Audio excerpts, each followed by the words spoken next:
إياك نعبد وإياك نستعين صراط المستقيم صراط الذين أنعمت عليهم غير المغضوب عليهم ولا الضالين آمين يا رب العالمين.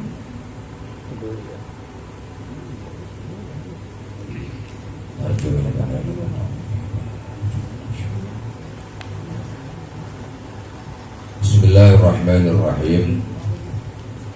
Qala radhiyallahu anhu wa qaddasallahu sirrah. Ja'ani khabarun ma yakun min bala'in. Terusannya, al-awliya'u idza salaka bihim ilal haqqi azza wa jalla takhdimuhumul jinnu wal insu wal malak aina ma syakhatu laqatu hatta yabluhu. Halaman 263 tulisan yang kemarin. Perhatikan, al-awliya'u, para kekasih Allah, para aulia Allah. Siapa sih aulia itu? Dalam Al-Quran Allah tegaskan, al-auliya'u humul muttaqun.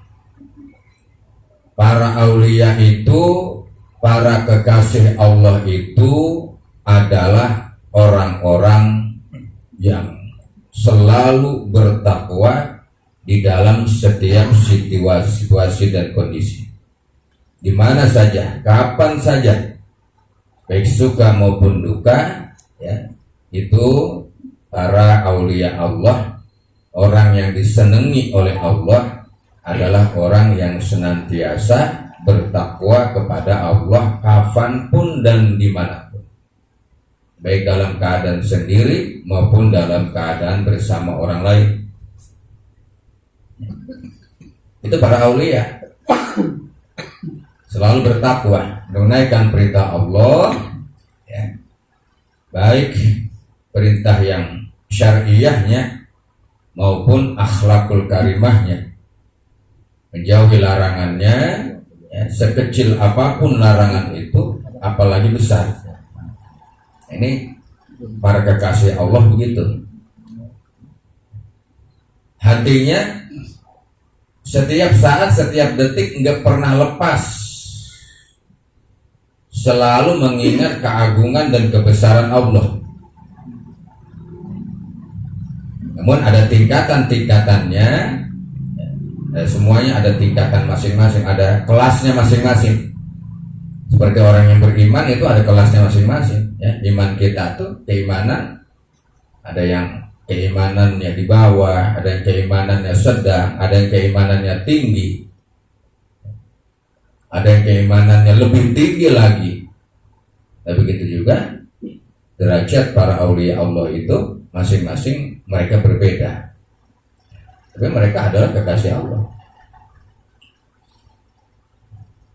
Para nabi, para rasul, ya, para aulia, orang-orang soleh, itu para kekasih-kekasih Allah. Tidak menentukan siapapun dia, tidak menentukan dan tidak ditutup siapapun dia, tidak pandang golongan, tidak pandang suku, tidak pandang bangsa. Siapapun dia yang bertakwa kepada Allah dan terus berusaha untuk dapat senantiasa bersahabat dengan Allah, masih terbuka, ya, menjadi para kekasihnya Allah Subhanahu wa ta'ala. Enggak menentukan harus orang Arab, ya, harus Badui, harus orang Ajam saja, harus zuriyah Rasul saja, tidak. Islam ini universal, buat siapa saja yang mau bertakwa kepada Allah, semuanya ada nilai, ada jabatan di sisi Allah. Kalau dia betul-betul mau bertakwa dan terus menelusuri perjalanan ke Allah Subhanahu wa ta'ala. Tidak pandang orang yang berilmu tinggi, tidak. Walaupun ilmunya banyak, umumnya, formalnya maupun non formalnya banyak, ya. Tidak menentukan sedikitnya ilmu pengetahuan seseorang. Kalau dia amalkan itu ilmunya, niscaya dia menjadi orang yang bertakwa kepada Allah dan bernilai dia itu di hadapan Allah. Jadi nggak menentukan siapapun. Ya, yang penting ilmu itu diamal. Yang penting ilmu itu diamali. Nah, ini detail yang paling penting di sisi Allah itu.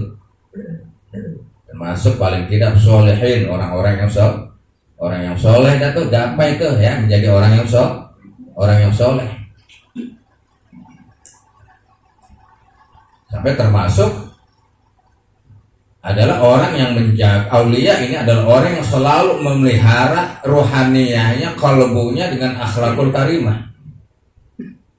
dengan akhlak.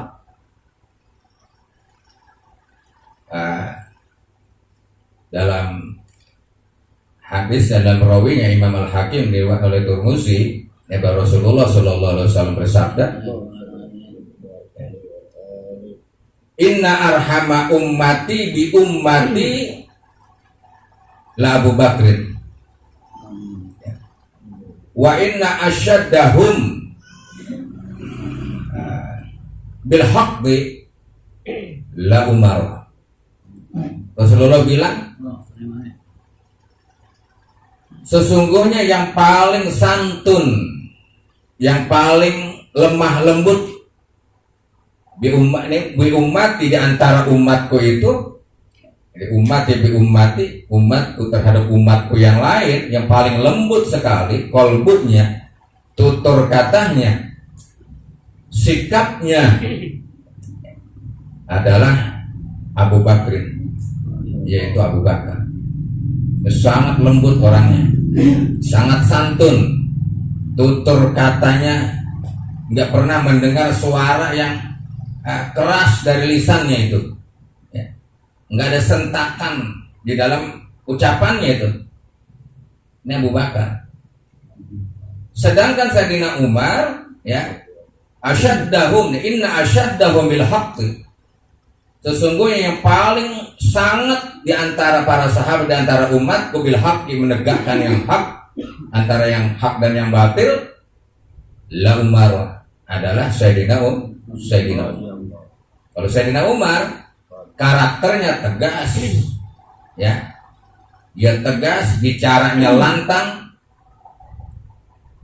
jarang sekali dia lemah lembut. Itu tuh. Tapi hatinya berakhlak, hatinya mulia. Sayyidina Umar.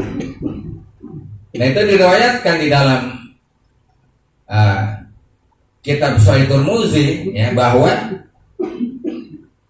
ketika Sayyidina Abu Bakrin mengimami sholat, Abu Bakar sedang mengimami sholat, setiap bacaan sholat, setiap gerakan sholat, suaranya itu merintih, ya. Suara tangis yang ada, enggak suara keras, enggak. Setiap gerakan, setiap bacaan, dibaca bismillah yang ada nangis, ya. Dia baca alhamdulillah yang ada nangis, dia ruku, sujud, semuanya menangis. Kalau di dalam sholat, kenapa? Sangat lembut hatinya itu, ya. Sangat santun dia itu. Sedangkan Sayyidina Umar ketika dia mengimami, suaranya lantang, keras, ya. Rapatkan barisan, wih, kalau dia mah, ya, rapatkan barisan, rapatkan, luruskan barisan, keras Sayyidina Umar. Kenapa? Bil haq, ya. Ketika itu ditanya, Abu Bakar ditanya, kenapa engkau wahai Abu Bakar, ya, kalau sholat itu dengan suara yang seolah-olah yang terdengar adalah rintihan suaranya. Dia menjawab, setiap aku ucapkan kalimat takbir, kalimat-kalimat di dalam sholat, bacaan-bacaan di dalam sholat, aku malu di hadapan Allah. Itu, ya, dia malu sekali menghadap Allah. Nah, itu. Makanya begitu, karena kelembutan hatinya sudah sangat luar biasa hatinya. Maka tadi karena inna arhama ummati bi ummati, ya, Abu Bakar paling santunnya, paling lembutnya di antara umatku itu adalah Abu Bakar. Jadi Umar ditanya, Sayyidina Umar, kenapa engkau ya Sayyidina Umar kalau sedang sholat itu dengan suara yang lantang dan tegas sampai ke luar masjid itu kedengeran suara dia, takbirnya, bacaan Fatihahnya terdengar itu. Kalau dengan suara yang jihar atau suara yang sir, ya, saat suara sir takbirnya kedengeran. Pokoknya orang terlambat dengan kedengeran suara dia, sebab keras suaranya. Kalau dulu belum ada speaker kali. Itu kan beda ya. Katanya membedakan. Ketika ditanya, ya, jawabannya adalah saya ingin meluruskan hati saya kepada Allah supaya syaitaniyah tidak mengganggu kepada saya dan kepada jamaah. Itu. Maka suaranya dia keras dengan Allahu Akbar. Ya, hatinya konsen kepada Allah. Syaitaniyah itu tidak mengganggu dia. Kita mah lembut. Setan demen. Kasar keras juga. Setan malah marah. Malah demen sama kita. Ya. Nah, ini yang kenapa tuh ya? Nah, ini dua-duanya menggunakan akhlak, dua-duanya sebenarnya. Dua-duanya menggunakan akhlak. Jadi Abu Bakar merasa malu di hadapan Allah. Ya. Jadi kalau Sayyidina Umar tadi di samping dia mengusir syaitannya dari jiwanya, dia juga supaya konsen dia itu kepada Allah. Ada bagian-bagiannya tuh ya. Kalau Sayyidina Utsman itu adalah seorang yang pemalu. Malu dia. Bukan pemalu apanya ya. Jadi karakternya itu jadi hadapan Rasulullah aja nggak mau menengadahkan mukanya. Selalu nunduk. Ya, nggak mau nunduk di hadapan Rasulullah. Jarang sekali dia itu melihat wajah Rasulullah. Dia malu. Sangat pemalu sekali. Ucapan salam, sekali ucapkan salam, sekali ketuk pintu udah cukup. Nggak pakai ulang-ulang lagi nggak sama dia. Ya, pakai kita digedor sama kita. Ya. Sangat pemalu. Sikap kita semuanya ada dengan akhlaknya. Semua tetap ya. Abu Bakar menggunakan akhlak yang paling dalam. Ya, karena merasa malu kepada santun dan lembutnya hatinya itu. Jadi Abu Bakar tadi, Sayyidina Umar tadi di samping dia menggunakan akhlak, dia juga menzuhirkan syariatnya. Menunjukkan syariat. Kenapa? Ya, karena memang kalau dibaca jelas, dibaca jihar, walaupun kita sholat sendiri, nanti itu makhrajul hurufnya bisa keluar. Tapi kalau tidak jelas bacaannya, makhrajul huruf nggak keluar. Ya, takbir. Lagi kedengaran makhrajul hurufnya nggak keluar. Ya. Nah ini, ya. Kalau takbir walaupun kita sholat sendiri keluarkan, jiharkan itu, ya. Secara syariatnya tuh. Sedangkan hati kita ini kita berusaha untuk konsen kita kepada Allah. Itu bacaan-bacaannya. Walaupun sholat sendiri ya. At-tahiyyat baca, ya, yang jelas. Ya, bacaan-bacaan lain terdengar oleh telinga kita paling tidak. Tapi jangan sampai mengganggu tetangga di sekitar kita. Ya, kiri kanan itu jangan sampai terganggu dia. Yang penting terdengar oleh telinga kita.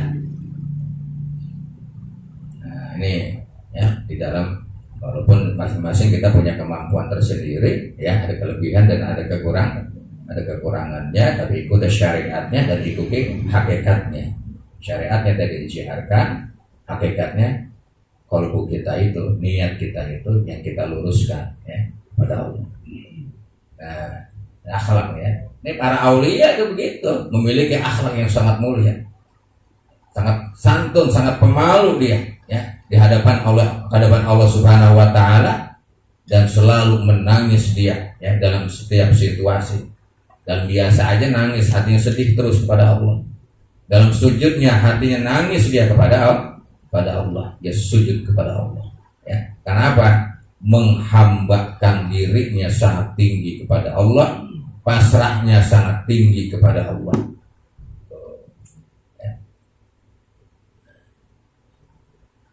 Harus bisa kita pelajari, udah lama ini, ya. Harus ada yang tersisa di hati kita, harus ada yang kita amalkan, ya.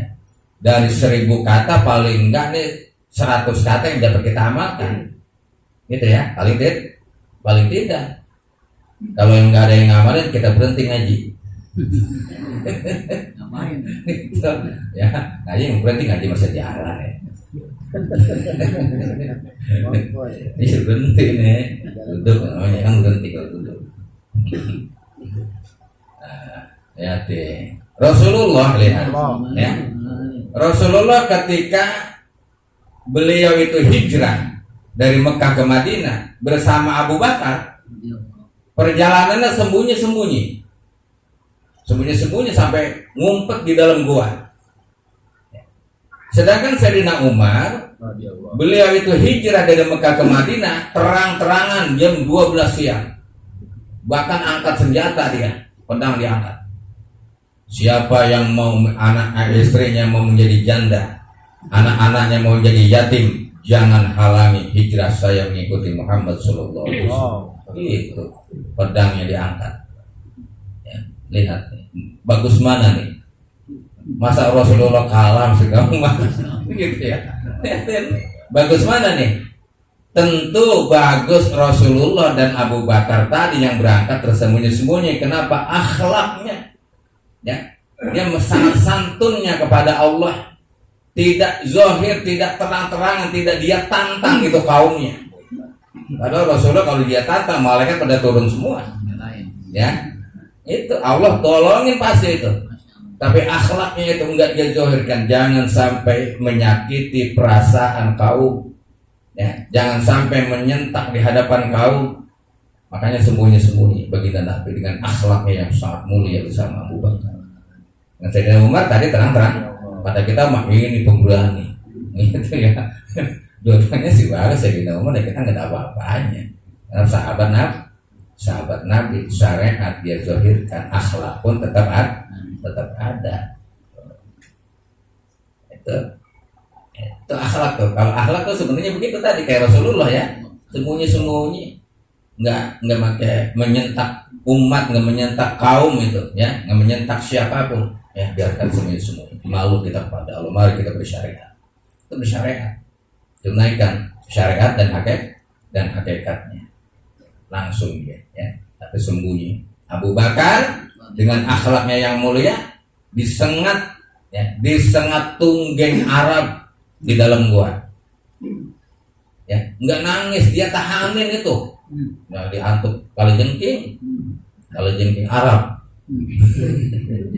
ya, jengking sono, batimunnya gede banget ya, panjang hijau ya, jengking Arab ini kalau jengkingnya, ya, yang ada di dalam gua udah belumutan itu kalau jengking.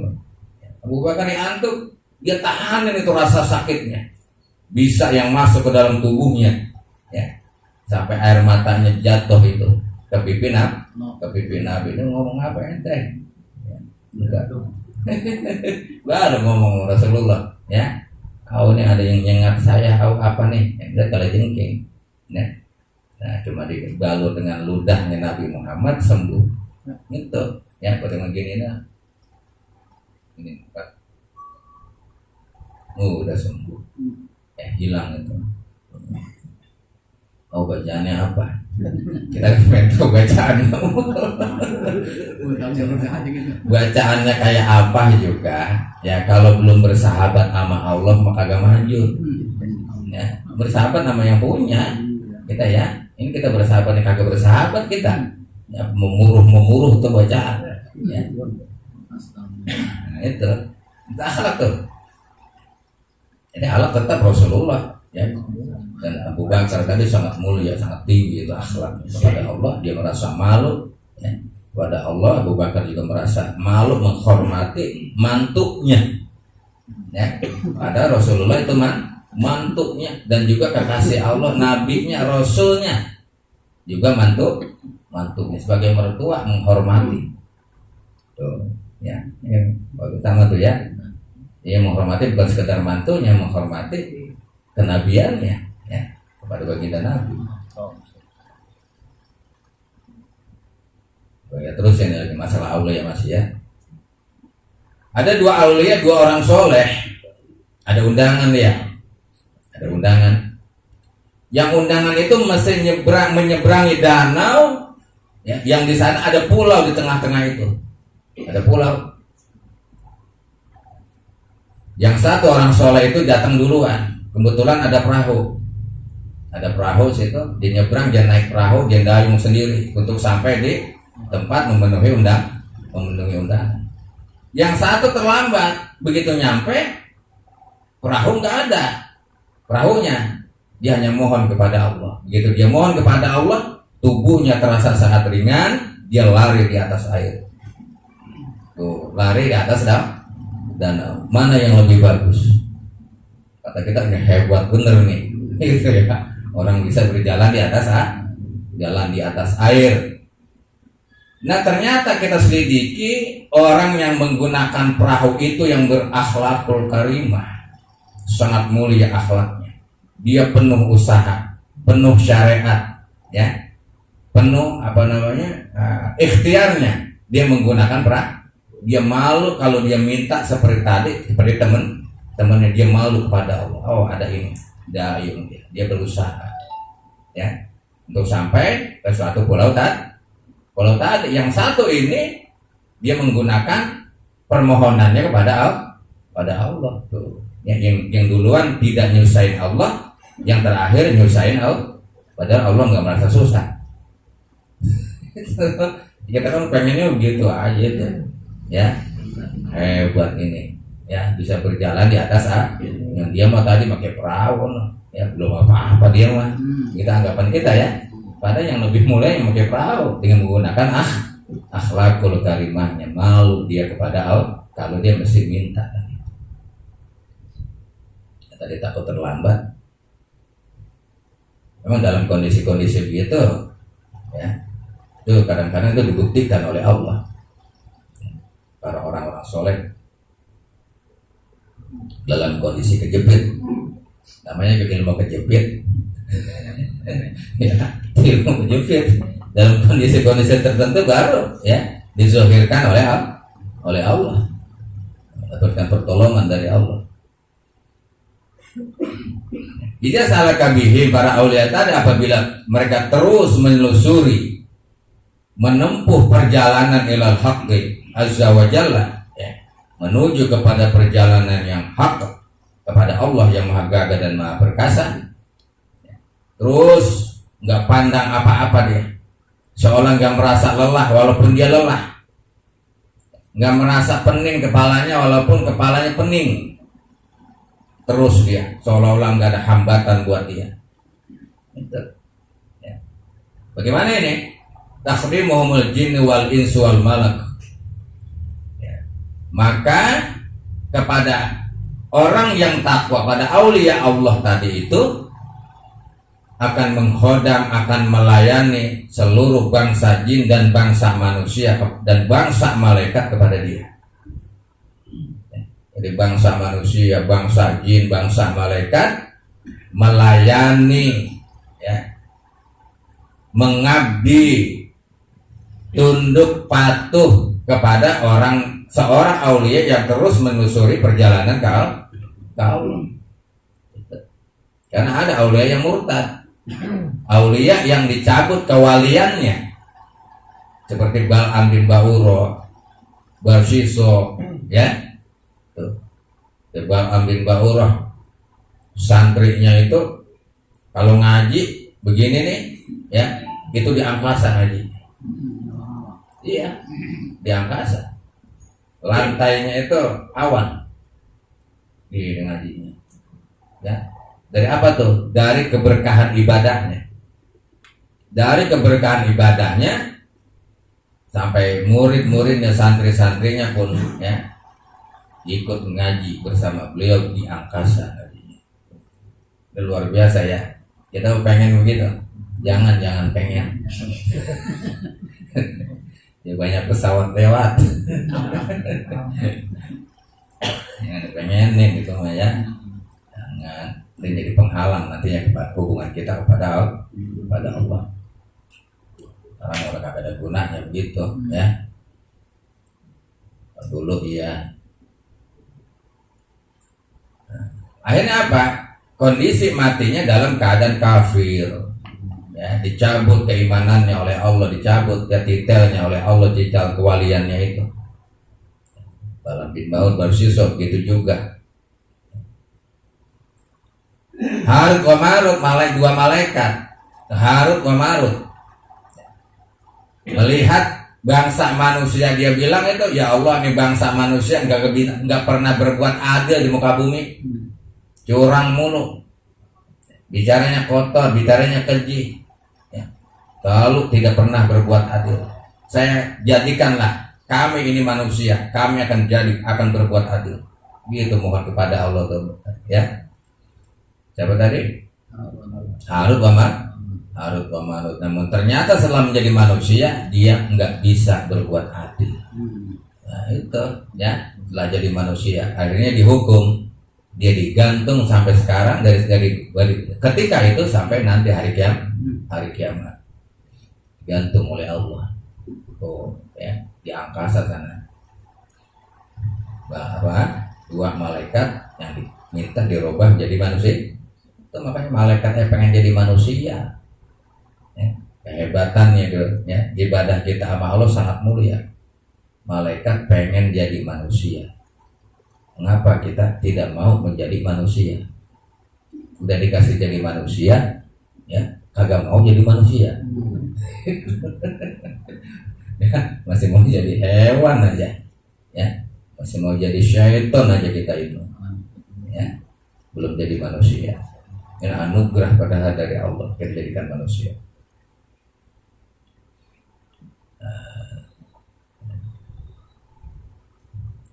Dulu kan kalau sejarah kita kenal Syekh Muhyiddin Pamijahan dengan yang di Banten ya, Syekh Maulana Mansur ya, Syekh Maulana Mansur Al-Bantani pulang dari Mekah, pulang pesantren. Kalau Syekh Abdul Muhyi dia menggunakan kapal. Dia naik kapal untuk barang untuk menuju ke Nusantara ketika itu. Sedangkan saya Maulana Mansur dalam sejarahnya itu dia nurus bumi. Karena itu tadi ketinggalan. Saya Maulana Mansur orang-orang udah pada naik ke pesawat, entah kenapa mungkin saja kalau santri masih tidur kali. Kalau santri nanti tidur belum ngopi belum mandi gitu ya. Ternyata dia udah ketinggalan. Akhirnya dia nurus bumi dari Makkah sana, dari Makkah tuh Jazirah Arab sana, ya dia nurus bumi sampai di tanah Jawa di Al-Bantani sana, keluar dia. Ya, itu dikatakan keluar dari lewat sumur. Ya, keluar di situ. Ketika beliau sudah nyampe di situ, dipandang ya dari pantai, dari daerah pantai di Banten sana itu, Syekh Muhyiddin belum nyampe. Mana itu teman belum nyampe? Masa gua duluan? Gitu ya. Bocah sekarang kan agak sombong gitu ya. Gua duluan ini. Ya, tungguin. Ternyata nggak kelihatan itu kapal itu, dipandang dengan mata mukasyafahnya, dengan basyirahnya dipandang nggak kelihatan itu kapal itu. Mestinya dia itu kalau dia memandang dari jarak jauh dengan mukasyafahnya, dengan basyirahnya kelihatan. Ini kagak. Nah begitu nyampe, ditanya tadi anda lihat dari kejauhan kok nggak kelihatan, kenapa? Yang ada cuma kabut yang banyak yang aku lihat itu.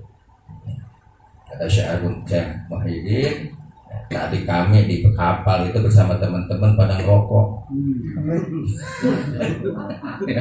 Kami pada ngerokok, maka oh pantas ya, makanya kami melihat kamu itu nggak kelihatan, yang ada cuma asap, cuma kabut itu rokok. Ya, nah, akhlaknya mana yang lebih bagus? Dua-duanya bagus. Tentu Syekh Muhyi karena dia menggunakan syariat dengan usaha dia, ya terus ya. Kalau tadi Syekh Maulana Mansur ya bagus ya, tapi dia tadi meminta kepada Allah ya untuk diberikan secepat kilat dia sampai di tanah Jawa, melalui perjalanan lurus bumi itu dalam bumi sampai juga ya. Juga makanya di sana tuh desa Muhyi ada batasan, nggak boleh merokok, ada batasannya ya. Kita yang ziarah ke sana jangan mentang-mentang kadang merasa keturunan Syekh Muhyi ya, masih merasa kerabat famili ada keturunan ke berapa dah ya, rokok aja jangan, suhul adab ya, kita nggak menghormati beliau jadinya ya. Kalau yang ada batasan dilarang merokok, batasan merokok udah jangan ya, supaya kita itu pun menghormatinya. Kita bertamu kan kita menghormati gurunya ya. Masa bertamu kita sombong ya, batasan dia boleh ngerokok udah ya. Makanya jamaah Maslakul Iman itu suka nyari tempat penginapannya agak jauh dari situ bebas ngerokok. Nah, itu menghodam bangsa jin, bangsa manusia, bangsa malaikat. Melayani maksudnya ya, takzim, melayani ya, sampai kapan? Aina wasaqatu la khatu. Dimanapun mereka itu berada, sekalipun di puncak gunung, sekalipun di tengah pulau, ya, sekalipun di dalam goa, mereka akan ditemukan. Sekalipun mereka di mana saja, ya. Ini jangankan orang yang makomnya, kuburannya di puncak gunung ditemukan. Di dalam goa di tengah pulau, tengah laut ditemukan juga. Tuh, apa? Orang-orang soleh, para aulia Allah itu tempatnya masih ditemukan. Sampai sekarang membawa berkah mereka itu, ya, membawa berkah. Kita mah, ya, susah ditemuin, bukan mudah ditemukan, ya. Kalau mereka selalu ditemukan dimanapun mereka berada. Kita susah ditemukan, malah terbalik kita itu. Dan kita bukan siapa-siapa, ya, makanya susah ditemukan kita. Nah, ya, melayani itu, ya tadi bangsa jin, bangsa manusia, ya. Bangsa jin tahu, bangsa manusia yang soleh tahu, bangsa malaikat pun mengetahuinya keberadaan seorang aulia yang dimuliakan oleh Allah Subhanahu Wa Taala. Ditanya dimanapun mereka tahu. Kalau bangsa manusianya itu memang yang sejalur sama dia, yang sudah diberikan buka syafahnya oleh Allah Subhanahu Wa Taala. Kalau kita nggak tahu apa-apa, ya karena kita bukan sejenis mereka itu. Hatta yablughu, sampai mereka itu bertemu, dia itu sampai dia itu kepada Allah Subhanahu Wa Taala. Bertemu langsung, ya sudah mantep, sudah kamil, ya sudah sempurna. Nah ini hatta yazhabu anhum wahjud dunya wal wujud, sampai begitu sudah sampai hatinya kepada Allah, hilanglah gemerlapnya dunia, ya, hilanglah keindahan-keindahan dan kelezatan-kelezatan dunia wal wujud, dan hilanglah seluruh keberadaan dunia dari hati dia. Udah kagak doyan pisan udah, ya, sama kelezatan dunia, nggak tertarik sama sekali terhadap keindahan duniawi, bahkan al wujud, keberadaan dunia seolah-olah kagak ada, hilang itu dari jiwanya itu. Oh, ya.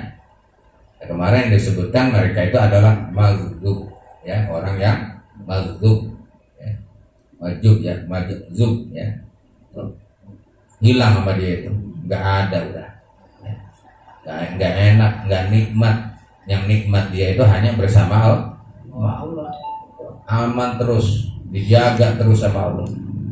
Nggak makan, nggak minum, ya, dia nggak makan, nggak minum, tapi tetap diberikan kekuatan hidup dia oleh Allah Subhanahu Wa Taala. Seperti siapa? Ashabul Kahfi, ya, nggak makan, nggak minum 309 tahun ketika itu, terus tidur lagi sampai sekarang. Itu kan di luar kemampuan manusia semuanya udah.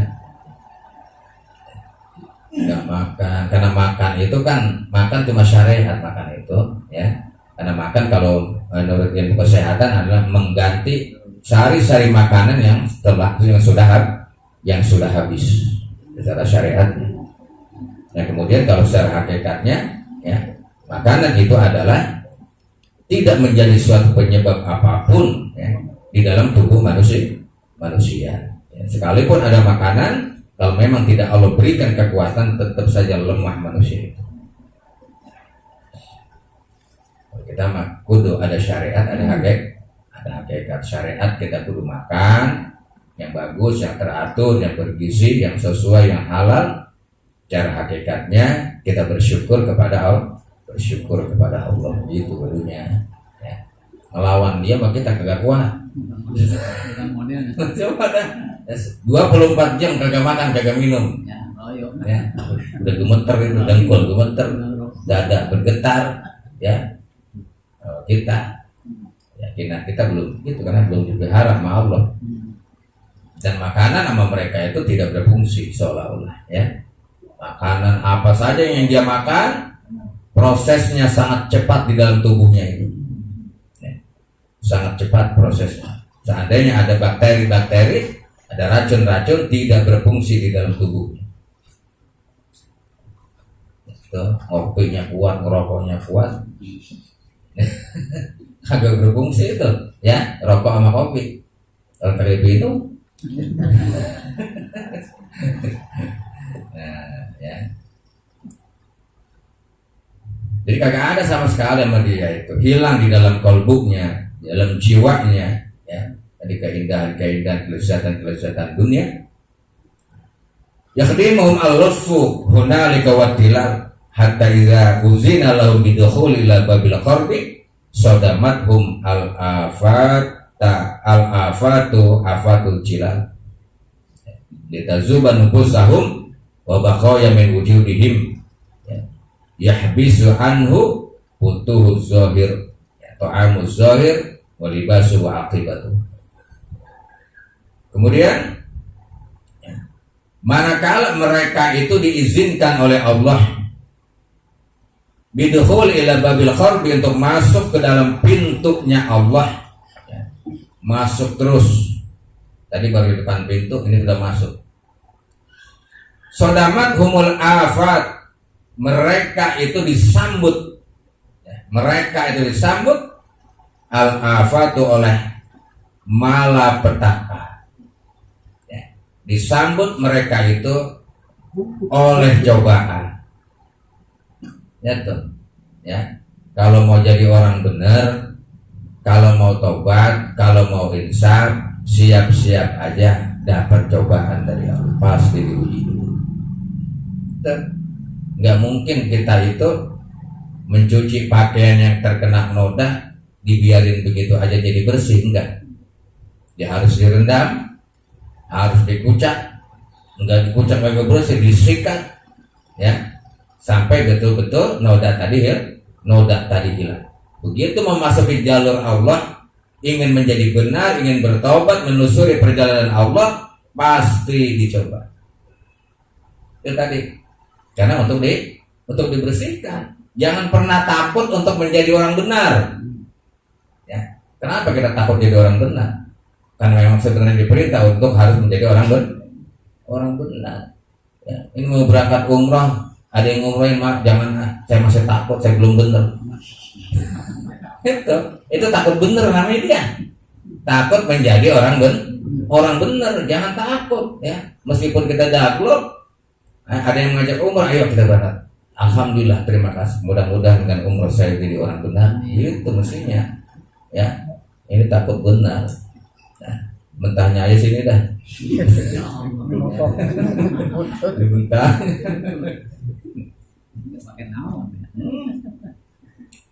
Dihina, dijauhi ya oleh orang, nggak disukai oleh orang lain. Karena apa? Ketika itu karakter kita berubah, mereka melihatnya aneh nih orang. Ya. Kok karakternya berubah sekali? Ya, saya pada akhirnya dijauhi oleh orang, bahkan bisa diusir oleh masyarakatnya. Ya karena berbeda dengan adat, yang berbeda dengan kebiasaan. Itu kalau menjadi benar. Ya. Kalau mau ayo bareng-bareng. Kalau jadi benar ya, ayo bareng-bareng. Ya, makanya saya tantangin. Ya, walaupun saya belum benar, tapi berusaha untuk benar. Kalau bareng-bareng kalau ada yang jadi. Gitu. Kalau sendiri mungkin sama dia prok mulu. Ya, kalau bareng-bareng mah, alhamdulillah teman aku ada yang jadi orang baik. Mudah-mudahan kita didoain. Gitu jadinya. Ya. Takut jadi benar.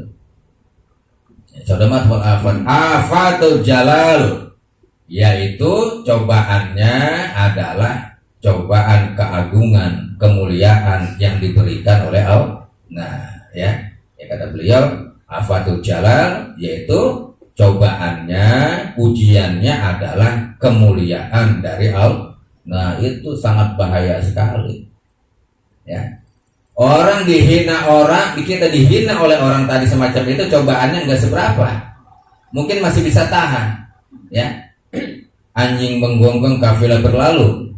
Tapi kalau sudah dipuji oleh orang, diagungkan oleh orang, nah khawatir hati kita menjadi bengkok. Itu, ya, diagungkan, dipuji, yang mulia, ya, yang terhormat, dan lain sebagainya. Begitu namanya kagak disebut merengket dia. Itu ya, masya Allah, itu cobaan, ujian itu.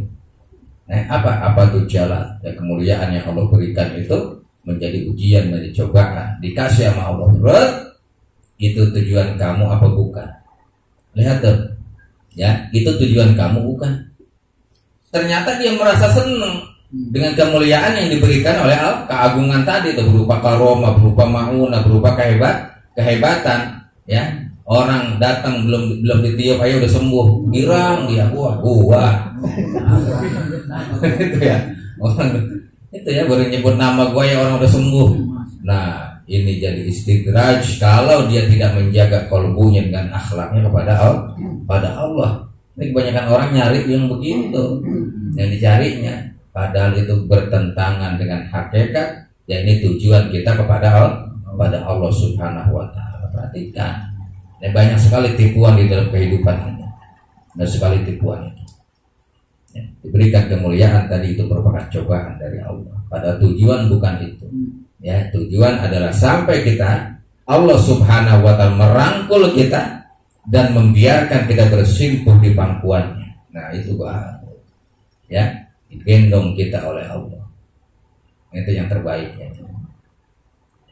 Mendapat ridho dari Allah, mendapat ridho dari Allah Subhanahu wa Ta'ala di dunia sampai akhirat itu kudu dikejar. Itu target muslim yang beriman, itu targetnya. Kita tadi di atas jangan beranggapan kita ini adalah orang jahil, ya, jangan beranggapan kita ini orang fakir, ya. Semuanya pun dibuka oleh Allah, diterima oleh Allah dengan tangan terbuka manakala kita mau menyusuri perjalanan itu terus menempuh ke hadapan Allah Subhanahu wa Ta'ala. Cobaan yang dicoba tuh, kemuliaan tadi. Kenapa? Litazubanu pusahum, supaya lenyap, lebur, hancur nafsu mereka.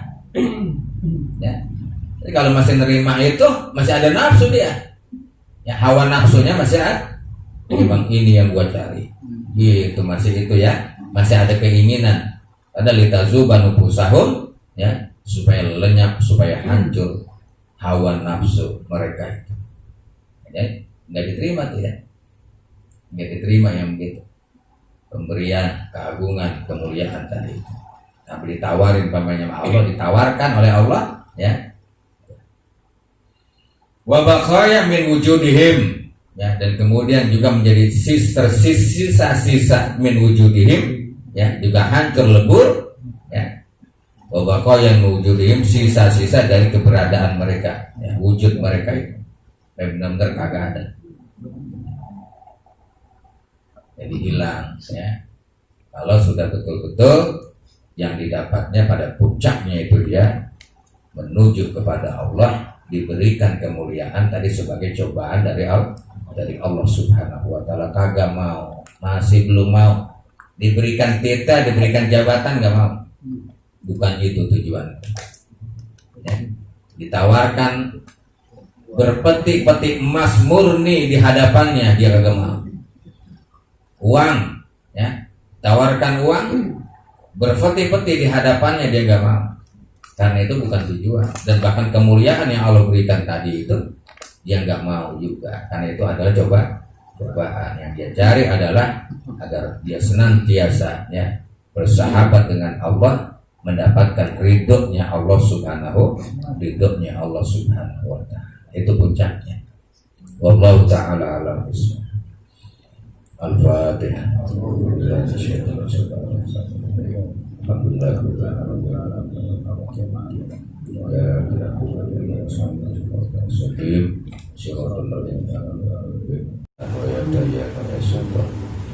Ya Rabbana wa ya ilahana wa ya sayyidana wa ya maulana wa ya sultanana, nas'aluka ya Allah wa la nas'alu ya hadik wa ya rida anta ja'ala lana wa ahlana ya Allah min ahli ta'atikal muttaqin wa min ibadikal sholihin wa min ahli syakirin wa min ibadikal syakirin wa rizqna wa rizqhum nasyatan wa ni'matan wa lazzatan bi ibadatika bi hamdi ismikal azim.